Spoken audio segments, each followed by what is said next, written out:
মোৰ সিদিনা তেতিয়া মইতো গম পালোহেঁতেন যে জুবিনৰ গা বেয়া, তেতিয়া হয়তো মইতো নাজানো ছিংগাপুৰ যাব বুলি, মোক প্ৰসংগই ওলোৱা নাই আৰু মই ইমান খবৰ নাৰাখোঁ।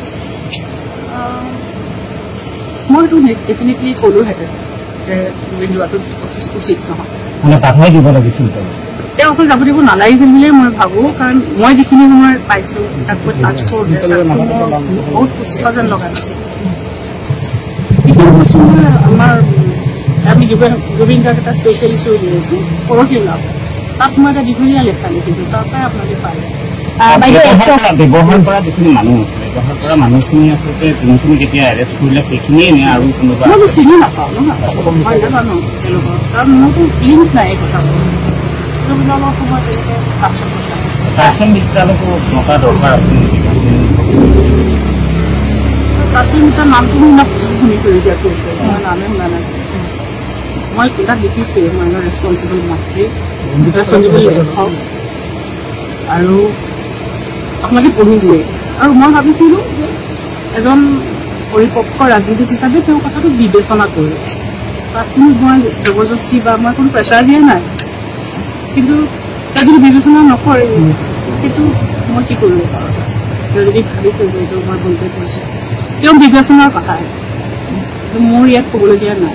কিন্তু মই তেনেকৈ ভাবোঁ যে এইখিনি সময়ৰ আৱেগিক মুহূৰ্তখিনি আমি অকণমান সাৱধানে মানসিক দৃষ্টিৰে লক্ষ্য কৰি মনস্তাত্ত্বিক দৃষ্টিকোণৰ পৰা চাই অকণমান, মই যেনেকৈ লিখিছোঁ সেইখিনিয়ে মই আৰু লিখিছোঁ যে তেওঁ এজন বিবেচক পৰিপক্ক ৰাজনীতি, যদি পৰিপক্ক ৰাজনীতিকে অকল মই ভাবিছোঁ তেওঁ বিবেচনাৰে কথাটো চাব, তেওঁ বিবেচনাৰে যিটো কৈছে সেইটোৱে তেওঁ সিদ্ধান্ত। মই কিতাপ মই একো ক'বলগীয়া নাই। মোৰ সিদিনা তেতিয়া মইতো গম পালোহেঁতেন যে জুবিনৰ গা বেয়া, তেতিয়া হয়তো মইতো নাজানো ছিংগাপুৰ যাব বুলি, মোক প্ৰসংগই ওলোৱা নাই আৰু মই ইমান খবৰ নাৰাখোঁ। মইতো ডেফিনেটলি ক'লোহেঁতেন যে জুবিন যোৱাটো উচিত নহয়, মানে বাধাই দিব লাগিছিল। তেওঁ আচলতে যাব দিব নালাগিছিল বুলিয়ে মই ভাবোঁ, কাৰণ মই যিখিনি সময় পাইছোঁ তাক মই টাচ কৰোঁতে বহুত সুস্থ যেন লগা নাছিল। এইখিনি বস্তু মই আমি জুবিন গাৰ্গ এটা স্পেচিয়েল ইছ্যু উলিয়াইছোঁ পৰহি ওলাব, তাত মই এটা দীঘলীয়া লেখা লিখিছোঁ, তাৰ পৰাই আপোনালোকে পায়। ব্যৱহাৰ কৰা যিখিনি মানুহ ব্যৱহাৰ কৰা মানুহখিনি আচলতে যোনখিনি কেতিয়া এৰেষ্ট কৰিলে সেইখিনিয়ে নে আৰু কোনোবা মইতো চিনি নাপাওঁ নহয়, মই নাজানো তেওঁলোকৰ, কাৰণ মোৰতো লিংক নাই এই কথাবোৰ। কাশ্মীৰ মিত্ৰালকো মতা দৰকাৰ আছে নেকি? কাশ্মীৰ মিত্ৰাৰ নামটো মই শুনা নাছিল। মই তাত লিখিছোঁ এতিয়া কৈছে মই নামে শুনা নাছিল। মই তাত লিখিছোঁ মই ৰেছপনচিবল মাতৃ সঞ্জীৱনী লেখক, আৰু আপোনালোকে পঢ়িছে। আৰু মই ভাবিছিলোঁ যে এজন পৰিপক্ক ৰাজনীতিক হিচাপে তেওঁ কথাটো বিবেচনা কৰে, তাত কোনো মই জবৰদস্তি বা মই কোনো প্ৰেছাৰ দিয়া নাই, কিন্তু তেওঁ যদি বিবেচনা নকৰে সেইটো মই কি কৰিব পাৰোঁ। তেওঁ যদি ভাবিছে যে এইটো মই ভুলকৈ কৰিছোঁ, তেওঁ বিবেচনাৰ কথা, মোৰ ইয়াত ক'বলগীয়া নাই।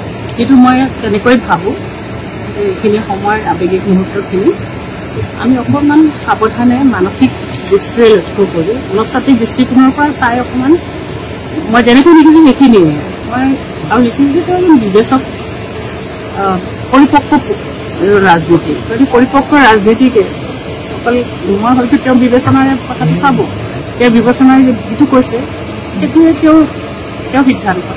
মই কিতাপ মই একো ক'বলগীয়া নাই। মোৰ সিদিনা তেতিয়া মইতো গম পালোহেঁতেন যে জুবিনৰ গা বেয়া, তেতিয়া হয়তো মইতো নাজানো ছিংগাপুৰ যাব বুলি, মোক প্ৰসংগই ওলোৱা নাই আৰু মই ইমান খবৰ নাৰাখোঁ।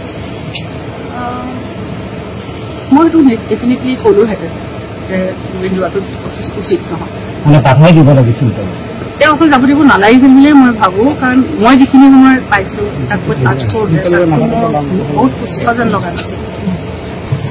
এইখিনি বস্তু আমি জুবিন গাৰ্গ এটা স্পেচিয়েল ইছ্যু উলিয়াইছোঁ পৰহি ওলাব, তাত মই এটা দীঘলীয়া লেখা লিখিছোঁ, তাৰ পৰাই আপোনালোকে পায়। ব্যৱহাৰ কৰা যিখিনি মানুহ ব্যৱহাৰ কৰা মানুহখিনি আচলতে যোনখিনি কেতিয়া এৰেষ্ট কৰিলে সেইখিনিয়ে নে আৰু কোনোবা মইতো চিনি নাপাওঁ নহয়, মই নাজানো তেওঁলোকৰ, কাৰণ মোৰতো লিংক নাই এই কথাবোৰ। কাশ্মীৰ মিত্ৰালকো মতা দৰকাৰ আছে নেকি? কাশ্মীৰ কিন্তু তাৰ নামটো মই শুনিছোঁ এতিয়া কৈছে, মই নামে শুনা নাছিলোঁ।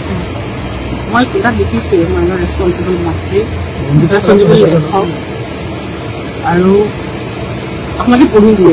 আৰু মই ভাবিছিলোঁ যে এজন পৰিপক্ক ৰাজনীতিক হিচাপে তেওঁ কথাটো বিবেচনা কৰে, তাত কোনো মই জবৰদস্তি বা মই কোনো প্ৰেছাৰ দিয়া নাই। কিন্তু তেওঁ যদি বিবেচনা নকৰে সেইটো মই কি কৰিব পাৰোঁ? তেওঁ যদি ভাবিছে যে এইটো মই ভুলকে কৰিছোঁ, তেওঁ বিবেচনাৰ কথা, মোৰ ইয়াত ক'বলগীয়া নাই।